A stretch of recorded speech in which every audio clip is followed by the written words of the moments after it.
बना रहे उत्तर प्रदेश में। डिटेंशन सेंटर का पता है आपको? कानून अंतर्राष्ट्रीय नियम। आपको स्कूल बनाने के लिए पैसा नहीं है, आपको अस्पताल बनाने के लिए पैसा नहीं है, मिड डे मील में आप बच्चों को नमक रोटी खिला रहे हैं, नौजवानों को रोजगार देने के लिए आपके पैसा नहीं है, खाद की बोरी देने के लिए पैसा नहीं है। आप कह रहे हैं आप अपनी सनक को पूरा करने के लिए डिटेंशन सेंटर बनाएंगे। आए दिन संसद के अंदर कोई न कोई तीखी बहस देखने को मिलता है। अभी पिछले दिनों जो है ना राहुल गांधी और अमित शाह के बीच में तीखी बहस हो गई। संसद नहीं चलेगी, मेरे यहाँ बोलने का क्रम मैं तय करूंगा, इस तरह से नहीं चलेगी संसद। ये घबराया हुआ रिस्पॉन्स है, ये डरा हुआ रिस्पॉन्स है। अब सुनिए पूरी बात, प्लीज मानिए। नो सच्चा रिस्पॉन्स। तो वहीं संजय सिंह और उपसभापति हरिवंश राय के बीच में भी जो है तीखी बहस हो गया। देखिए संजय सिंह ने आगे कहा कि बिहार में सबसे बड़ा वोट चोरी और जो है एसआईआर करवा के सबसे ज्यादा वोट काटे गए और वोटर लिस्ट लोगों के नाम 65 लाख लोगों के नाम काट दिए गए। बात करते हैं बिहार में। सर, बिहार में आपने अचानक कहा पूरे राज्य का एसआईआर होगा।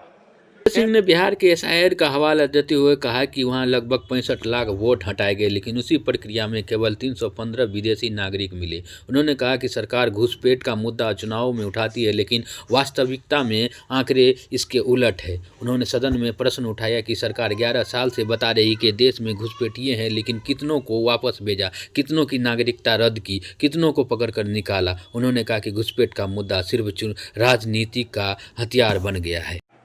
आप डिटेंशन सेंटर बना रहे हैं उत्तर प्रदेश में। Detention centre. आम आदमी पार्टी के राज्यसभा सांसद संजय सिंह ने सरकार पर गंभीर आरोप लगाते हुए कहा कि रोजगार और स्वास्थ्य और शिक्षा पर सरकार निवेश नहीं बढ़ाती और डिटेंशन सेंटर बनाने की बात करती है। और उत्तर प्रदेश में डिटेंशन सेंटर बनाया जा रहा है, उन्हें फ्री में बिजली, फ्री में खाना, फ्री में जो है शिक्षा दिया जाएगा। सुनिए क्या कुछ कहा संजय सिंह ने। आप डिटेंशन सेंटर बना रहे हैं उत्तर प्रदेश में। डिटेंशन सेंटर का पता है आपको? कानून अंतर्राष्ट्रीय नियम। आपको स्कूल बनाने के लिए पैसा नहीं है, आपको अस्पताल बनाने के लिए पैसा नहीं है, मिड डे मील में आप बच्चों को नमक रोटी खिला रहे हैं, नौजवानों को रोजगार देने के लिए आपके पैसा नहीं है, खाद की बोरी देने के लिए पैसा नहीं है। आप कह रहे हैं आप अपनी सनक को पूरा करने के लिए डिटेंशन सेंटर बनाएंगे। संजय सिंह ने आगे कहा कि सरकार शिक्षा, स्वास्थ्य और सामाजिक सुरक्षा में निवेश बढ़ाती नहीं है, लेकिन डिटेंशन सेंटर बनाने की बात करती है। अगर घुसपैठिए मिले तो उन्हें उनके देश भेजो, जनता के पैसे से उन्हें घर, बिजली, पानी क्यों दो। उन्होंने ईवीएम पर कई देशों द्वारा प्रतिबंध का हवाला देते हुए कहा कि यह मशीन पारदर्शी नहीं है और संदेह से भरी रहती है। उन्होंने तंज कसते हुए कहा कि अगर प्रधानमंत्री देश में इतने लोकप्रिय है तो बैलेट पेपर से चुनाव कराने में परेशानी क्या है। संजय सिंह ने आगे कहा कि एसआईआर प्रक्रिया में भारी दबाव की वजह से अब तक 35 बीएलओ की मौत का मुद्दा उठाया। उन्होंने कहा कि इतने बड़े पैमाने पर आधिकारिक तनाव में है और उनकी सुरक्षा सुनिश्चित करना सरकार की जिम्मेदारी बनती है। सुनिए क्या कुछ कहा संजय सिंह। आप इसे पर बोलिए। जो चीज सब जुडिस है उसके बारे में honourable chairman has made it clear. Please.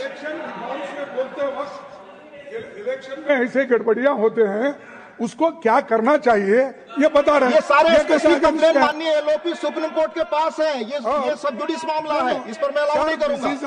Already chairman ने कह दिया। माननीय संजय सिंह, आपका समय जा रहा है। आप माननीय सर, आप बोलने ही नहीं दे रहे हैं। फिर ऐसे बोलने नहीं दे रहे हैं आप कानून। सर, चुनाव की गड़बड़ियों के बारे में नहीं बोलेंगे। आप संवैधानिक मर्यादा, चुनाव की गड़बड़ियों के बारे में नहीं बोलेंगे। चेयर पर आरोप करेंगे, ये आपको फ्रीडम है। आप कुछ भी कह सकते हैं नियम कायदे के बाहर जाकर के। ठीक है सर। दूसरी बात सर, प्लीज, ईवीएम का इस्तेमाल देश के अंदर शुरू हुआ। प्लीज।